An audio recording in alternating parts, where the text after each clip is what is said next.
Well, I had hoped that the next video I was going to put up was going to be an attempt at starting the bike, but I'm still waiting for the jets to come in at the moment. They should be here either tomorrow or the day after, fingers crossed. I've brought a variety of sizes of main jet and pilot jet to try out, so that should be happening soon. I'm hoping to have the video of that up at least before the end of the week. Whether the bike actually starts and ticks over, we'll see. Fingers crossed. But in the meantime, I thought I'd do a little intermediate video because there's been a couple of little odd jobs I wanted just to get sort of done whilst I'm waiting. I thought I'd crack on with those. I've filmed them in little bits as I've done them, and I thought I'd just cobbled them together in a short video now. So the first thing is the centre stand. Now, although this isn't going to be going on the bike as a permanent feature, I think it's just a useful accessory to have with the bike.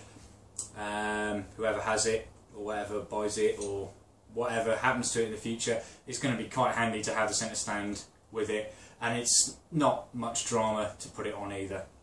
So it just it's pretty easy. But the state of it was pretty poor. It was kind of rusty, paint was flaking everywhere, it looked tatty, and I didn't want it going out with the bike looking in that state. So I took that back down to bare metal, cleaned all the rust off it, gave it a few coats of etch primer, and then a few coats of the satin hammerite.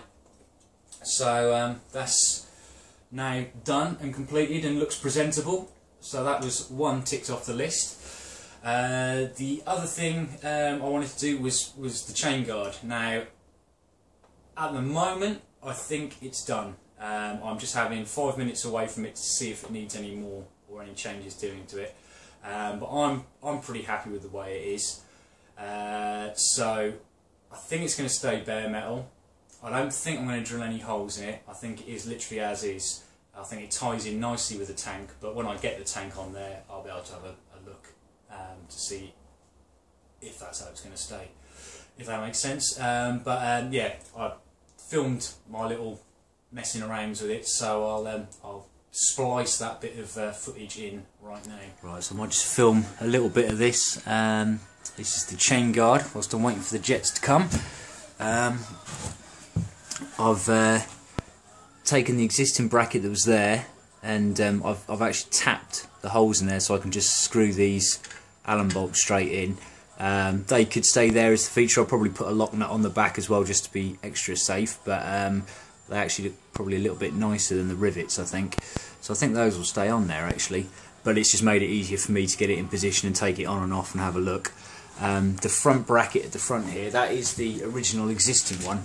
I had toyed with the idea of cutting the chain guard off here at the frame, but I am kind of limiting myself quite a lot as to what I could do with the bracket. I mean, I could put a P-clip around here and bolt it through, but I don't think I like that. I kind of looked at it and it just looks a bit cheap, so why not use the existing bracket? I've had to modify it, not too much, but just cut the front down quite a lot and the width of it, because this is narrower.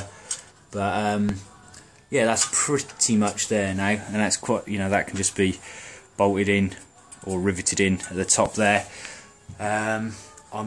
I've cut, well, that's where it was before, so that length. So I've cut this kind of section in here. I've got to allow for the bracket behind there, and I'm quite liking that cut there.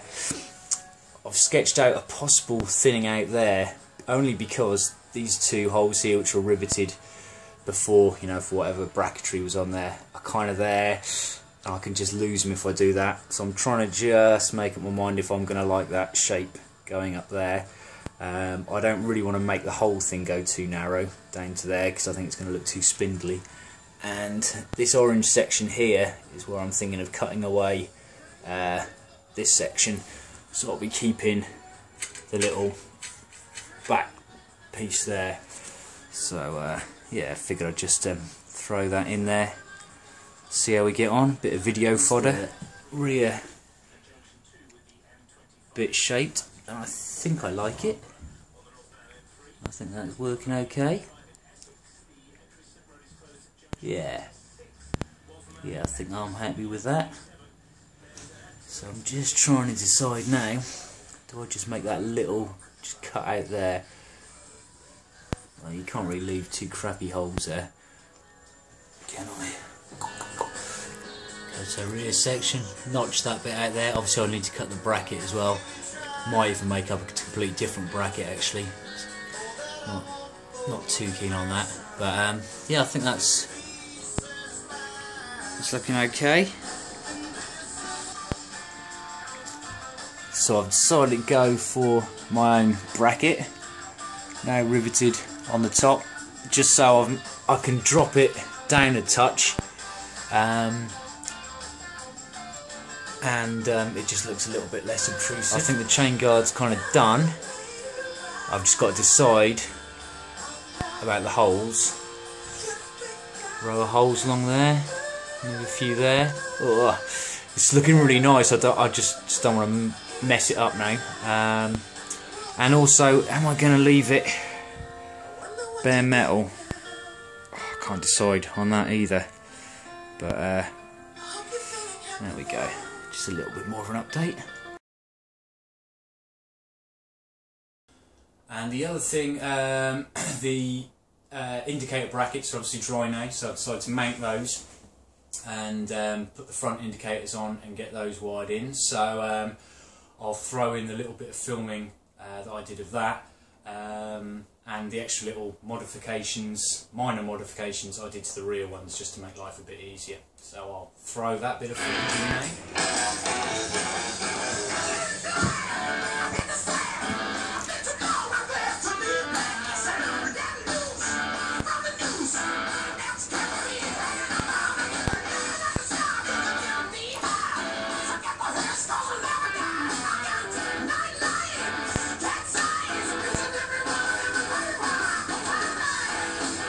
Going a little bit of minor modification to the rear brackets for the indicators. If you remember, they had a little arm, they were like a U-shaped that went behind there, and I kind of thought, well, what's the point really?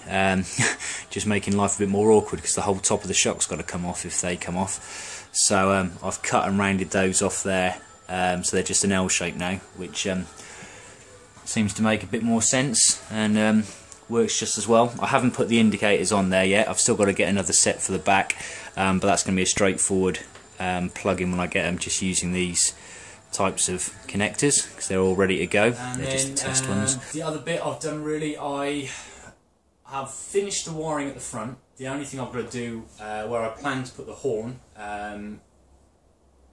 is I'll need to extend the wires from where they are in the loom to reposition the horn, but apart from that, apart from wiring in the headlight and the clocks, which is just a block connector, the wiring's pretty much done now and it's all working, so I'm pretty chuffed with that. So I'll take the phone over there and show you that. I've also extended the ignition switch wires. I was really still 50-50 on whether that was going to be relocated down by the side, and I've just decided now it's going up on the bars where it normally goes. I'm quite happy with it there. It kind of gets hidden a bit more than it does stuck on the side. I'm kind of quite keen on having the key switch down on the side, but I don't really want to be buying a new key switch because that is a bit of a big one.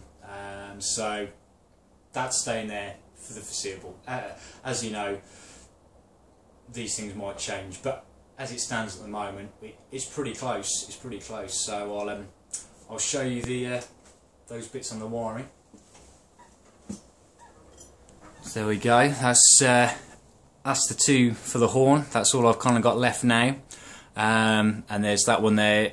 I believe I have ordered a bottom mounted light, and I think it has a pilot light, but I'm not entirely sure. But that'll be the live feed for the pilot light, and then it'll have to go to Earth. But we'll look at that when the light comes. So in theory, I haven't test fitted the tank yet, but nothing sticks out any further than the coil, which has always lived there, and the indicator relay. So in theory, I can't see why there's going to be any issue. Everything seems to have worked out okay. And then we've got the ignition switch now. That's living here.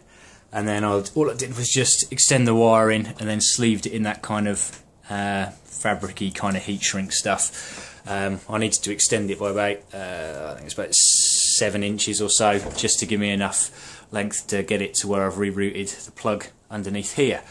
So that's kind of cool. And it's all working fine. Everything works when you turn it all on, so that's pretty groovy. Battery's in place at the moment now, just it's made my life easier for testing things. So yeah, pretty cool. So that's it for this video. Just a very little short update one, just a couple of little niggly jobs that I wanted to get sorted out and finished. So yeah, really cooking on gas now, I guess.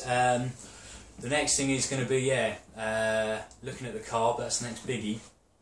I've got different jet sizes coming. I've ordered a little horn, that's going to be going on, and the bottom mounted headlight. So really all I need to do now, all the other stuff I need to buy to get the bike kind of finished, is another set of indicators for the rear, a number plate and a speedo, and get that wired in. So we are pretty close to it being kind of done, I think. Yeah, quite bizarre really. But as I say, the next vid, we'll see how we get on, but I think it's going to be largely attempting to get this thing running. Yeah, who knows how that's going to go, but I'll keep my fingers crossed. And yeah, hopefully up before the end of the week. So join me then, and we might get a chance to see if it starts and how it sounds. The most important thing. Alright, thanks for watching, take it easy, and I'll see you next time.